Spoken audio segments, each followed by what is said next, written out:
a specific group of content creators that I want to speak to, and I want to speak to with respect. As someone who's way deep down in the Caitlin Clark rabbit hole and now way deep down in the WNBA and the Indiana Fever rabbit hole, I am a fan.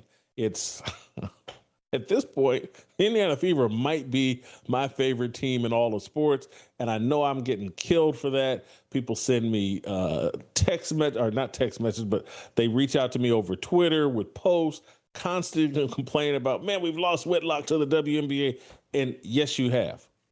And you've lost me to all these content creators who I'm about to name, but I want to gently push some of you content creators in a more positive, healthy direction for Caitlin Clark's sake. Because you guys as a group are having an impact. And so I'm talking about Mick Talks Hoop. I believe it's Ock Nation or AK Nation, Ock Nation, John the Liquidator, Robin Lundberg, Rachel Demita, Adrian Ross, Rosalina Lee. There's some like 60-year-old, 65-year-old white woman, looks like someone's grandmother. She's got a YouTube page filled with her talking about Caitlin Clark. And she looks like a mom or a grandmom that just took a break from watching the kids or babysitting the grandkids. And let me sit down here and tell you about Caitlin Clark. And what I want to say to you guys are that, and I've instructed John Hadley, and maybe you guys can help me out. And I'm talking about Mick Talks Hoop, Ock Nation, John the Liquidator, Robin Lundberg, Rachel Demita, Adrian Ross, Rosalina Lee. I've left off, I think, the dude from Black and White Sports. But all of you guys, some of you I'd like to invite on the show to discuss Caitlin Clark and the WNBA with me from time to time on as the WNBA returns. But I also want to encourage you all to let's don't be this force that just explains, rationalizes, capes up for any and everything Caitlin Clark does. Let's don't become a Caitlin Clark cult. Let's continue to love and support Caitlin Clark with the truth, with things that will help her evolve and elevate. Because, and I get it, I understand how YouTube works, that any headline or any content that is remotely critical of Caitlin Clark is punished.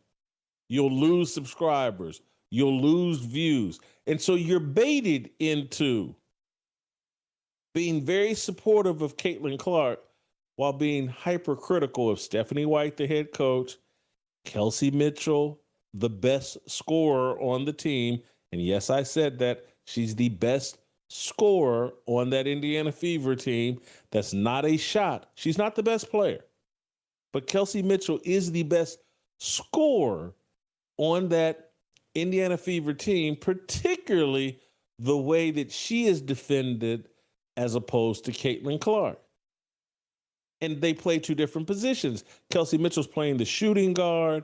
She is there just to score.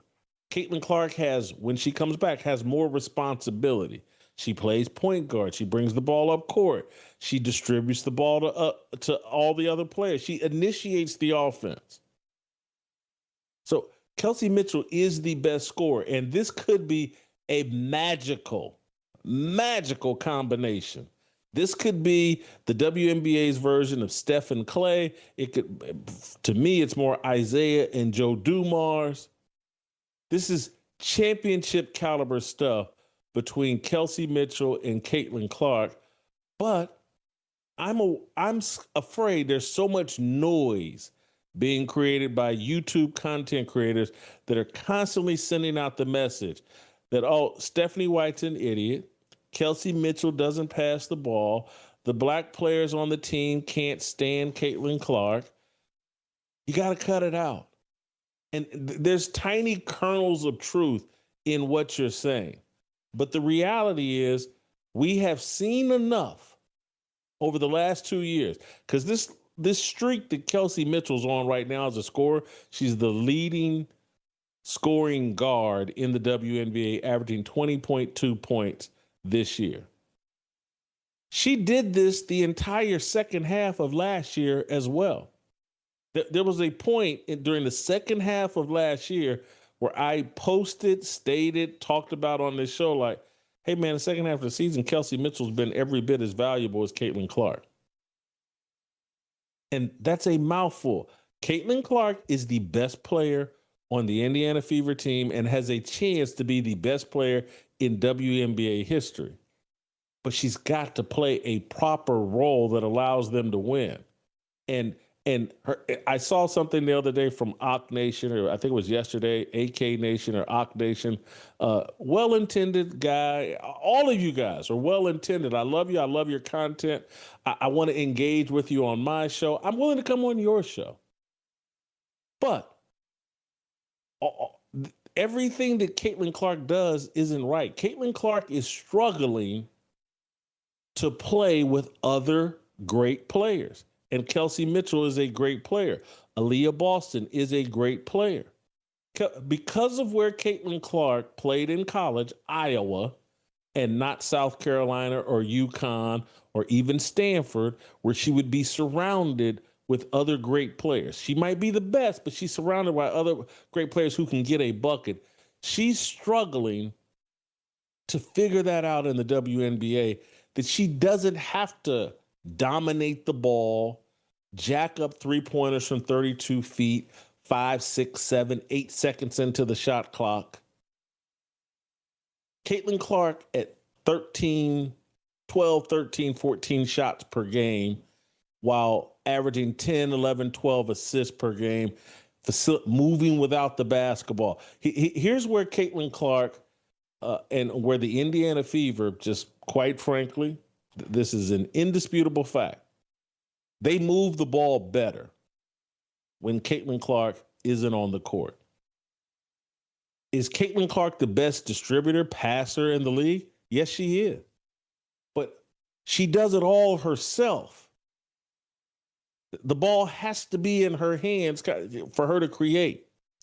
They have more ball movement and player movement with her out of the lineup when they're doing it as a team.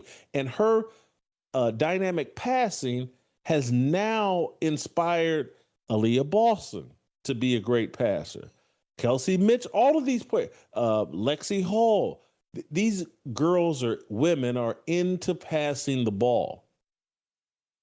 And so the ball's going to have to come out of Caitlin Clark's hands a little bit and trust her teammates and move without the ball herself. I saw somewhere, Ock Nation, I think yesterday, was talking about Aaliyah Boston sets better screens for Kelsey Mitchell than he does for Caitlin Clark. And I'm like, oh my God, stop it. Stop it, man.